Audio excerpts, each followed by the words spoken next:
இன்னைக்கு ஸ்டாலின் வந்து சொல்றாரு எடப்பாடி பழனிசாமி 10 தேர்தலில் தோல்வியுற்றார்.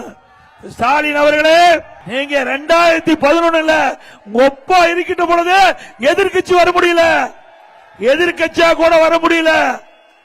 ஆனா எங்களுடைய தலைவர் அம்மா மறைவுக்கு பிறகு பிரதான எதிர்கட்சியா அதிமுக வந்தது. அதிமுக 66 இடங்கள் வெற்றி பெற்றது. கூட்டணி 75 இடங்கள் வெற்றி பெற்று பிரதான எதிர்கட்சியா வந்தோம். 2011 2021 வரை பல தேர்தல்களே வெற்றி பெற்ற இயக்கம் அதிமுக இயக்கம். நீங்க எதிர்கட்சி வரிசையில் கூட அமர முடியாத இருந்தவர்கள், நீங்க பொய்ய பேசி மக்களை ஏமாற்றி கவர்ச்சிகரமா பேசி ஆட்சிக்கு வந்தவர்கள் நீங்க.